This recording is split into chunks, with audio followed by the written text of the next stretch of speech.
biologist with a master's degree in natural resources from here. And today, I'm retired. However, for 30 years, I worked in natural areas management. And one of the big challenges was balancing public access with resident wildlife's privacy needs so that both groups could peacefully coexist. So my remarks today are just going to focus on wildlife, and particularly these three species. They're the best indicators of when our higher elevation landscapes are in good order, ecologically resilient. They all require a big area to live in, and they don't do well with us. They need more privacy. So it's the bear, the bobcat, and the last one's a fisher. You may never have seen them in Vermont, and that's because they don't do well with lots of us around.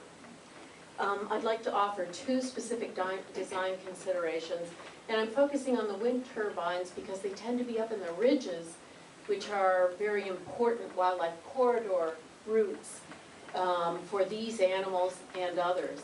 In a warming world, they're going to need those travel routes.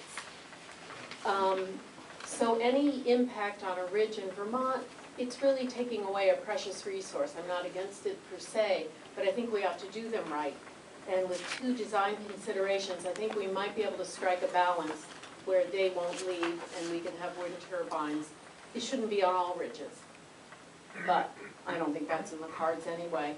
And wherever they are on a ridge, we should demand the developer have the smallest footprint impact on the ridge and its environs.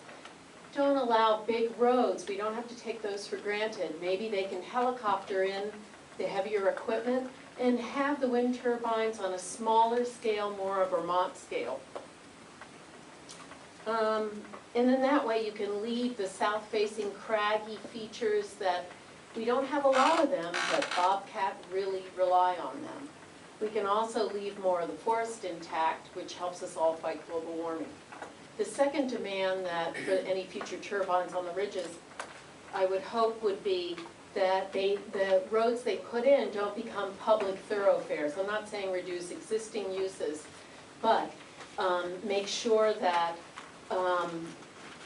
there just aren't a lot of people introduced to an area that had formerly been remote. This week in the Free Press, I don't know if you saw it, and here's the new part, it was reported that the state of Maine took a first step in approving one of the nation's first offshore wind turbines off Booth Bay Harbor. The project is a 3-megawatt wind turbine on floating spar buoy structures. This is from the article. Tethered to the seabed in 460 feet of water. And my question to the Commission is, should we perhaps be looking at Lake Champlain as a suitable place for wind turbines, even instead of ridges? The lake is more than 100 miles long, over 10 miles wide. And the most important thing perhaps is that it's at its deepest point, it's more shallow than what they're doing at Booth Bay. So conceivably, you could have the wind turbines well off of the shoreline. And who knows, maybe New York's already looking at this.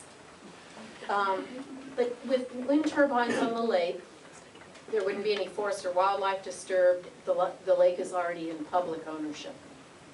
If you'd like a copy of that article. Thank you. Thank you. Thank you. Thank you.